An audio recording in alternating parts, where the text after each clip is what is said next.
ನಮಸ್ಕಾರ. ಇವತ್ತಿನ ಪ್ರಶ್ನೆ, ಕೈಮದ್ದು ಬಿದ್ದಾಗ ಅಂಗಾಂಗಗಳಲ್ಲೆಲ್ಲ ಸಮಸ್ಯೆ ಆಗುತ್ತಲ್ಲ, ಅದು ಹೇಗೆ ತಿಳಿಸ್ಕೊಡಿ ಅಂತ ಕೇಳಿದ್ದಾರೆ. ನೋಡಿ, ಈಗ ನಮಗೆ ದೇಹಕ್ಕೆ ಏನು ಪೌಷ್ಟಿಕಾಂಶ ಬೇಕೋ ಅದು ನಾವು ಕರೆಕ್ಟಾಗಿ ತಗೊಳ್ತಾ ಇರ್ತೀವಿ.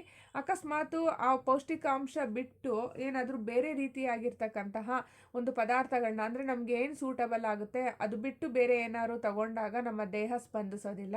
ಅದೇ ಪ್ರಕಾರವಾಗಿಯೂ ಕೂಡ ಅಷ್ಟೇ ಈ ಮದ್ದಿಡಿ ಅನ್ನೋದು ಆಪೋಸಿಟ್ಟಾಗಿ ವರ್ತಿಸೋದಕ್ಕೆ ಶುರುವಾಗುತ್ತೆ. ಸೊ ಹಾಗಾಗಿ ಅಂಗಾಂಗಗಳಲ್ಲೆಲ್ಲ ಸಮಸ್ಯೆ ಆಗ್ತಾ ಬರುತ್ತೆ, ಮತ್ತು ಚಕ್ರಗಳಲ್ಲೆಲ್ಲ ಬ್ಲಾಕೇಜಸ್ ಆಗ್ತಾ ಬರುತ್ತೆ.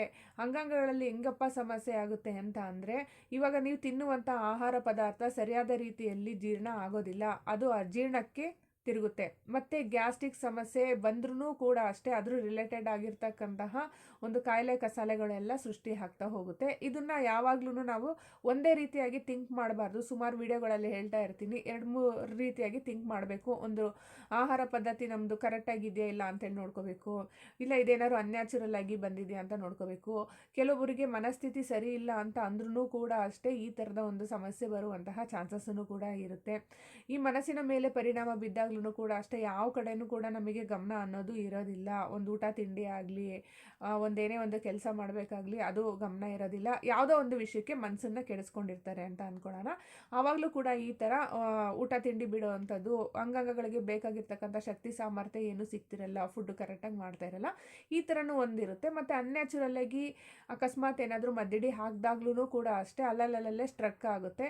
ಜೀರ್ಣ ಆಗುವಂತಹ ಆಹಾರ ಪದಾರ್ಥ ಏನು ಜೀರ್ಣ ಆಗೋದಿಲ್ಲ, ಅಜೀರ್ಣ ಸಮಸ್ಯೆ ಉಂಟಾಗುತ್ತೆ. ಮತ್ತು ಜೀರ್ಣಶಕ್ತಿ ಇಲ್ಲದೆ ಇರೋರಿಗೆ ಸುಮಾರು ಜನಕ್ಕೆ ಹೇಳ್ತಾನೆ ಇರ್ತೀನಿ, ಮಾಮೂಲಿ ಫುಡ್ ತಿಂದ್ರೇ ನಿಮ್ಗೆ ಜೀರ್ಣ ಆಗ್ತಿಲ್ಲ, ನಾನ್ ವೆಜ್ ಯೂಸ್ ಮಾಡಬೇಡಿ ಅಂತ ಅಂದ್ರೂ ನಾನ್ ವೆಜ್ ಯೂಸ್ ಮಾಡ್ತಾನೆ ಇರ್ತಾರೆ.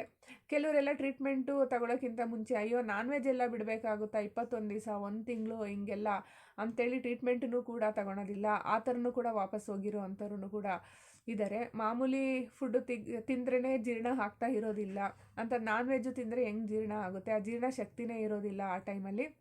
ಅವಾಗ್ಲೂ ಕೂಡ ಅಷ್ಟೇ ಅಂಗಾಂಗ ಏನಿರುತ್ತಲ್ಲ ಅಲ್ಲಿಂದ ಸ್ವಲ್ಪನೇ ಡ್ಯಾಮೇಜ್ ಆಗ್ತಾ ಬರುತ್ತೆ, ಶಕ್ತಿ ಸಾಮರ್ಥ್ಯ ಎಲ್ಲ ಕಳ್ಕೊಳ್ತಾ ಹೋಗುತ್ತೆ.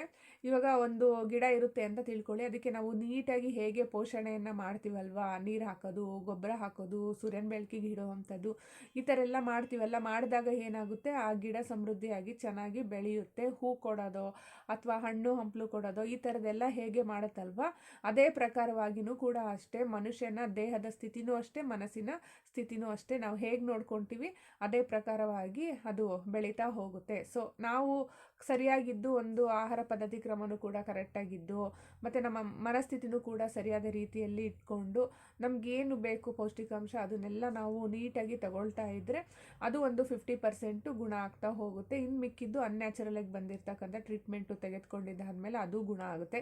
ಮತ್ತು ಮನಸ್ಥಿತಿನಲ್ಲಿ ಏನಾದ್ರೂ ಸ್ವಲ್ಪ ವೇರಿಯೇಷನ್ ಆಗಿದ್ರು ಅದಕ್ಕೂ ಕೆಲವೊಂದೆಲ್ಲ ನಾನು ಮೆಥಡ್ ಹೇಳ್ಕೊಡ್ತೀನಿ. ಎಷ್ಟೋ ಜನ ಫಾಲೋ ಮಾಡಿ ಇವತ್ತು ಚೆನ್ನಾಗಾಗಿರೋ ಅಂಥವ್ರು ಕೂಡ ಇದ್ದಾರೆ. ಎಷ್ಟೋ ಜನ ಸ್ವಲ್ಪ ಚೆನ್ನಾಗಾಗ್ತಿದ್ದಂಗೆ ಬಿಡಪ್ಪ ನಾನು ಚೆನ್ನಾಗಾದೆ ಅಂತೇಳಿ ಬ್ರೇಕ್ ಮಾಡಿಕೊಂಡು ಮತ್ತೆ ವಾಪಸ್ ಬಂದಿರೋ ಅಂಥವ್ರು ಕೂಡ ಇದ್ದಾರೆ. ಮತ್ತಿನ್ನೂ ಕೆಲವು ಜನಗಳು ಅಯ್ಯೋ ಇವ್ರು ಹೇಳಿದೆಲ್ಲ ನಾವು ಮಾಡೋದಕ್ಕೆ ಆಗೋದಿಲ್ಲ, ನಾನ್ ವೆಜ್ ಎಲ್ಲ ಬಿಡಬೇಕಾ ಹಾಗೆ ಹೀಗೆ ಅಂತೇಳಿ ಹೇಳ್ಕೊಂಡು ಹೋಗಿರೋ ಅಂಥ ವ್ಯಕ್ತಿಗಳೂ ಕೂಡ ಇದ್ದಾರೆ. ಅವ್ರವ್ರ ಆರೋಗ್ಯ ಅವ್ರವ್ರ ಕೈಯಲ್ಲೇ ಇರುತ್ತೆ. ನಮಸ್ಕಾರ.